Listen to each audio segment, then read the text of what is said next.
सोचो, एक 23 साल का लड़का अपना नाम, अपना धर्म और अपनी पहचान छोड़ देता है। वो पाकिस्तानी आर्मी ज्वाइन करता है, मेजर बनता है और सालों तक इंडिया को सीक्रेट मिलिट्री इंफॉर्मेशन भेजता रहता है। रो ने उसे कोड नेम दिया ब्लैक टाइगर, लेकिन 1983 में एक गलती हुई, एक नाम लीक हुआ और सब कुछ खत्म हो गया। अरेस्ट, टॉर्चर, यहां तक कि डेथ सेंटेंस भी मिला। 18 साल जेल, और जब वो पकड़ा गया उसके देश ने उसे ऑफिशियली रिजेक्ट कर दिया और कहा हम इसे नहीं जानते। ये कहानी है रविंद्र कौशिक की, इंडिया के सबसे डेंजरस स्पाई की। इस वीडियो में हम जानने वाले हैं एक नॉर्मल लड़के से रॉय जेट बनने तक का सफर, आइडेंटिटी का पूरा ट्रांसफॉर्मेशन, पाकिस्तानी आर्मी में एंट्री करना और मेजर रैंक तक पहुंचना, और उन्होंने पाकिस्तान में कैसे लाइफ जी और क्या काम किया, और इस वीडियो का सबसे लास्ट पार्ट, बिट्रेयल और jail. 1952 Shri Ganganagar, Rajasthan. Middle class family थी, नॉर्मल बचपन रहा। 1973 उत्तर प्रदेश, लखनऊ।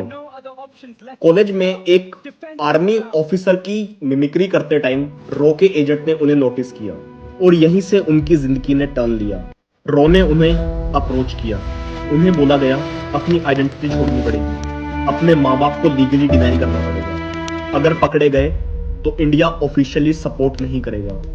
23 साल की एज में इतना बड़ा डिसीजन, और उन्होंने हां कर दी। और फिर शुरू हुई ट्रेनिंग। 2 साल तक दिल्ली में सीक्रेट ट्रेनिंग दी गई। उर्दू की fluency, Islamic theology, Pakistani culture, military structure, psychological resistance, interrogation survival techniques. उनका नाम बदल दिया गया, नबी अहमद शाकिर। ये सिर्फ उनका नाम चेंज नहीं हुआ था, उनकी पूरी लाइफ चेंज कर दी गई थी। 1975 पाकिस्तान में भेजा गया, fake documents, fake background story, Karachi में सेटल हुए। 1977 कराची यूनिवर्सिटी में एलएलबी में एडमिशन लिया, ग्रेजुएशन कंप्लीट की। 1979 पाकिस्तानी आर्मी ज्वाइन की as a commissioned officer. Risk imagine करो, अगर बैकग्राउंड चेक में एक भी मिस्टेक मिलती, तुरंत एग्जीक्यूशन। उन्होंने सिर्फ सरवाइव नहीं किया, मेजर रैंक तक प्रमोशन लिया। 1979 से लेके 1983 के बीच में उन्होंने इतनी सारी information the, border troops deployment details, war strategy document, military communication and intelligence, ये सब इंडिया तक पहुंचाते रहे। इंफॉर्मेशन इतनी वैल्यूएबल थी कि रो ने उन्हें कोड नेम दिया द ब्लैक टाइगर। उस वक्त प्राइम मिनिस्टर इंदिरा गांधी थी। रिपोर्टेडली उन्होंने ही इन्हें ब्लैक टाइगर का नाम दिया था। 1983 में इंडिया ने एक लो प्रायोरिटी मिशन के लिए इनायत महशी को पाकिस्तान भेजा। वो पकड़ा गया, बहुत बुरे तरीके से टॉर्चर किया गया, और टॉर्चर में इंसान टूट जाता है। सितंबर 1983 में रविंद्र कौशिक की आइडेंटिटी एक्सपोज हो गई। 1983 में उन्हें अरेस्ट कर दिया गया, ब्रूटल इंटेरोगेशन हुई, ब्रूटल टॉर्चर हुआ। 1985 में पाकिस्तानी सुप्रीम कोर्ट ने डेथ सेंटेंस दिया। बाद में सेंटेंस उम्र कैद में बदल गया, पर यह उम्र कैद जान बचाना नहीं, मौत से भी ज्यादा बदतर था।